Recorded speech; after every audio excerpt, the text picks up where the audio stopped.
the kind of commercial, the societal, business rationale. Why do we need to challenge the status quo in certain ways? Why do we need to look at things differently than perhaps we have done up until now?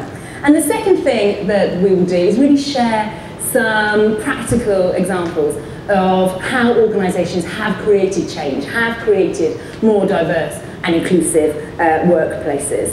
And my job this morning is really the warm-up act, actually, for before our very great speakers. So I think across the 2 days of this convention, there have been about 100 speakers. And we're very lucky that we've actually got the best 2 here. And so you're very lucky as well. So I won't do a fulsome introduction because Sandra will do that and share the sort of great calibre of our speakers. But I'm absolutely delighted that we have Helen Maihey, who is Company Secretary and Group Counsel at National Grid, and Martin Swain, who is Head of Employee Relations at GlaxoSmithKline. So you're really in for a treat because they are 2 individuals who are passionate, who are knowledgeable, and who have really integrated meaningful change in their organisations. So you're in the right room. Well done, everyone. So my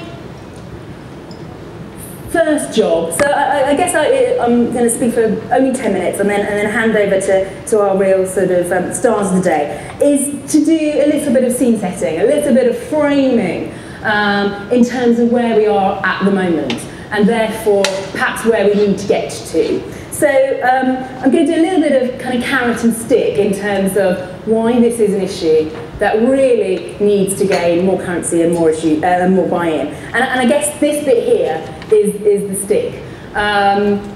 You know, lots of us, most of us, would love to think that we work in true meritocracies where everyone can succeed no matter who they are or their background.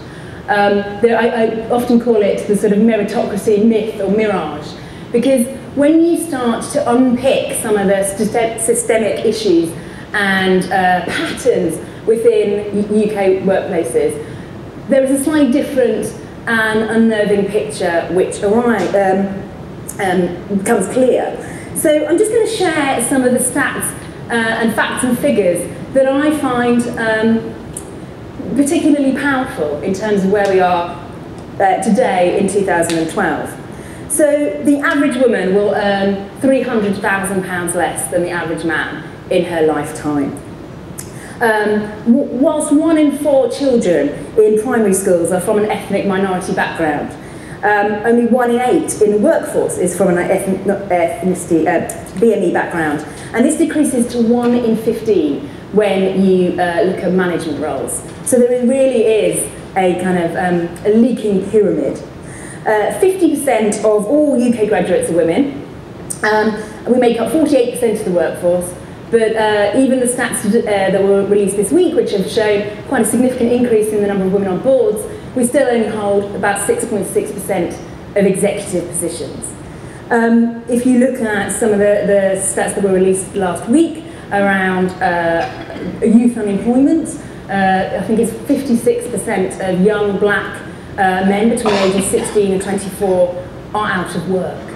So there are still some big equality and diversity challenges that are not good for society, not good for our economy, not good for business, and not good for our society. So that's a bit of the sort of doom and gloom, but now I just want to explore a little bit about possibly why these things are happening. What is happening in UK workplaces that mean that actually, in certain respects, when you look at it as an entirety, that there are some of these challenges. And at Business in the Community, we did a piece of research last year which actually particularly explored some of the barriers to women's progression. But I think, even though this piece of research was particularly about women, and we interviewed, I think it was about 600, what the results that came through are very applicable and powerfully read across to any, I think, disadvantaged, underrepresented group. And when we looked at the barriers, what was really holding people back from fulfilling their real potential and delivering the best they could possibly deliver for their organisation, there were some interesting trends which came through. And actually out of the top barriers, many of the barriers were around individuals' experience of work through the behaviours, attitudes and actions of managers and leaders. So, it's often said that you experience the world of work through your manager, and actually that does appear to be incredibly true looking at our research results. So I just want to run through some of the barriers and just unpick them slightly, and before I move on to the actual sides of the prize and some of the really compelling business rationales. So areas around stereotyping and bias of roles and abilities, stereotyping of preconceptions for aspiration and promotion, lack of mentoring, lack of sponsorship, individuals not given the same opportunities for high risk, high reward assignments, which ultimately lead to better progression, being excluded from informal networks of communication, failure of line managers to really see career progression of their team or as their role, and then also discrimination at the point of promotion. So I looked at some of the sort of systemic issues about why we are not in a truly sort of equal, diverse and inclusive space at the moment. I've talked a little bit about what some of the barriers are.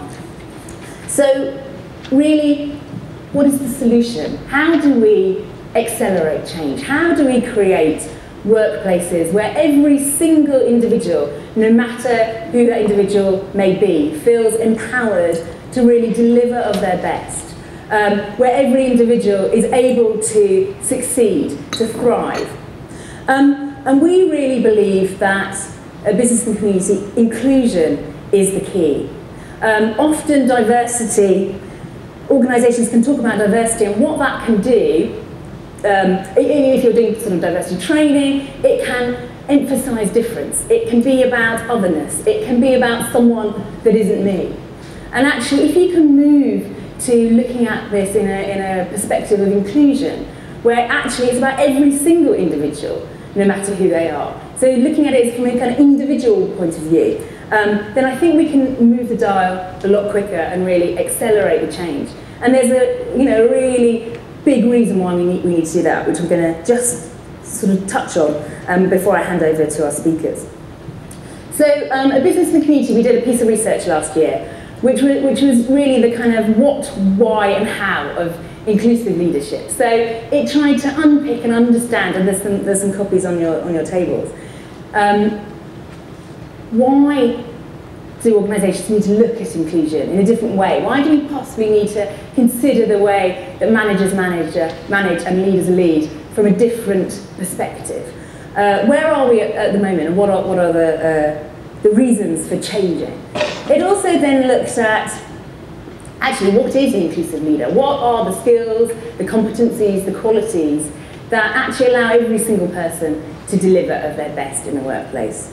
And then it put together some advice and some guidance about actually how do you embed this through organisations? How do you make organisations that really are inclusive? So you don't just talk about it, it's not just a strap on your website, but it's actually felt by every individual, no matter who they are.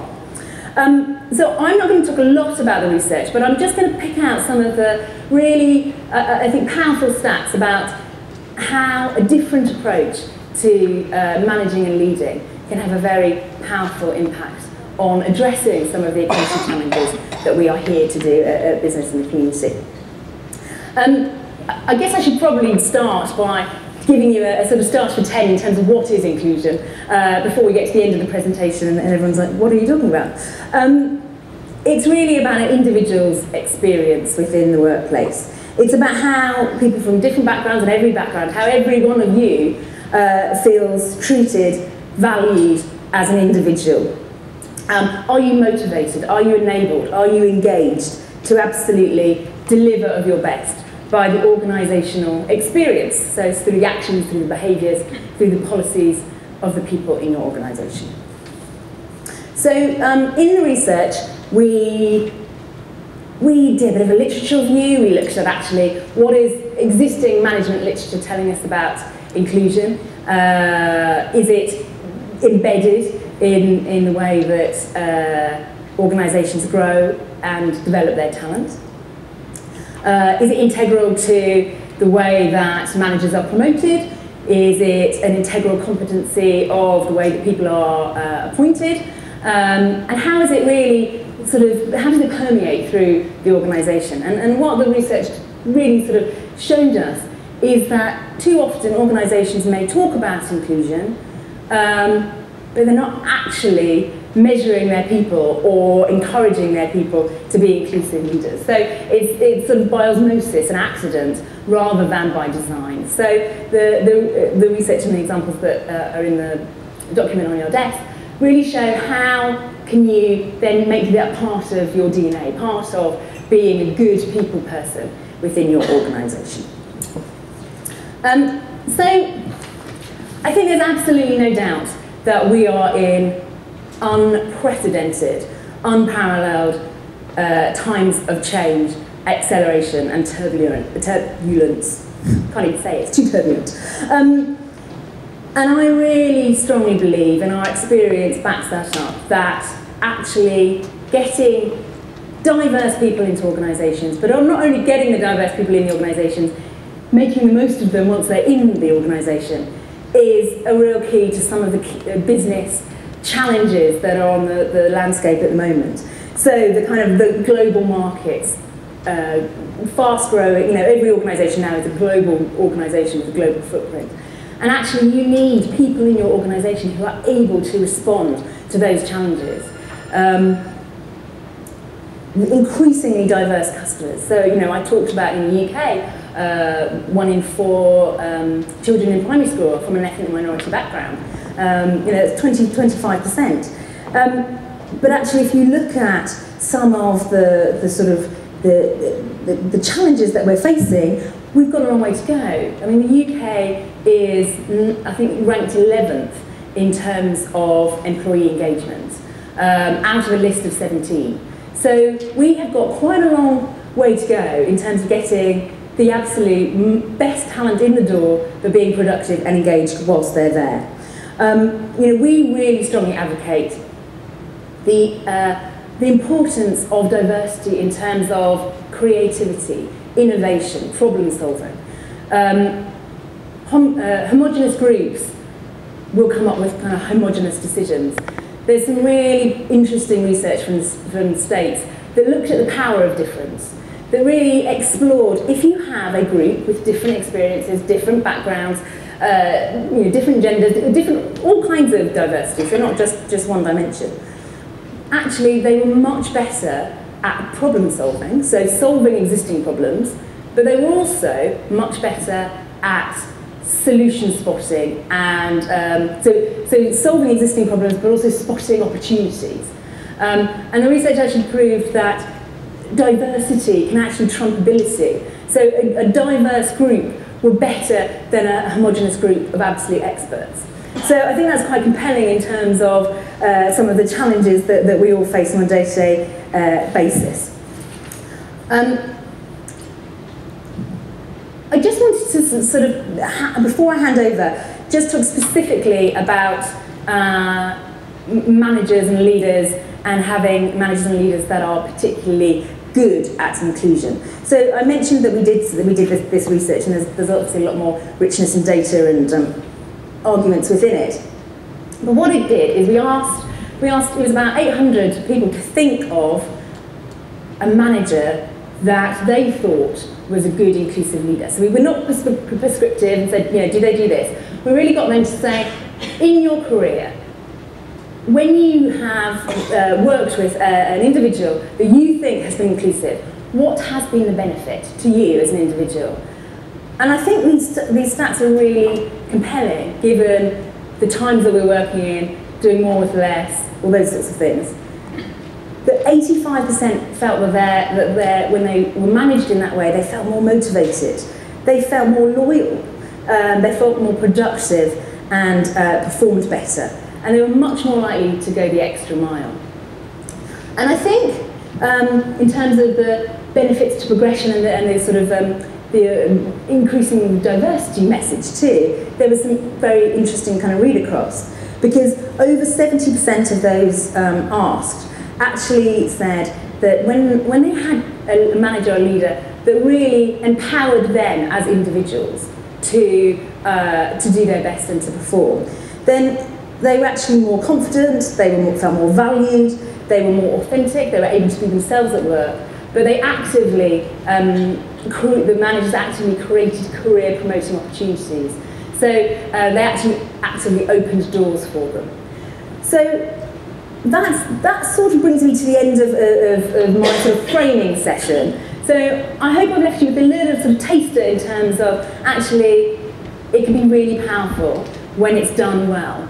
And now I'm going to actually hand you over to the people who are doing it well, who are turning the rhetoric into reality and the kind of ideals into action. So delighted to hand over to Sandra, who is going to introduce them. Okay, so really thank you, Helen, for that introduction. I'm delighted this morning to have Helen Mahi here, who we've introduced as the Group Company Secretary and General Counsel. And I'm particularly pleased. She is a board member for Opportunity Now. She's the executive sponsor for inclusion and diversity. And I cannot emphasize enough the importance of leadership on this issue. National Grid have been champions of both Race Opportunity and Opportunity Now for a number of years. Helen also holds she's a non-executive director of Stagecoach, chairs the Safety, Health and Environment Committee. She's a barrister. She's also the accredited performance coach and a published author of children's books. And that's just a small segment of what Helen has done. And I've heard her on previous occasions with very engaging, so you're going to be well engaged today. And can I just emphasize, if you are having any problems seeing the slides, you might want to move a bit further forward, because there are some slides that go with both presentations. And then I want to also introduce Martin Swain, who is Employee Relations, Inclusion and Diversity for GlaxoSmithKline. Interestingly, Martin was doing employee relations for the UK and moved on to a global role. We cannot emphasize the importance of employee engagement. We know there is research out there that says engaged employees are more likely to give you the discretionary effort, loyalty. If you de-aggregate your employee surveys, you find that everybody's feeling included. So looking forward to Martin's presentation. And he, again, has a marketing background, and he says some of his recent work has included the deployment of global strategies for inclusion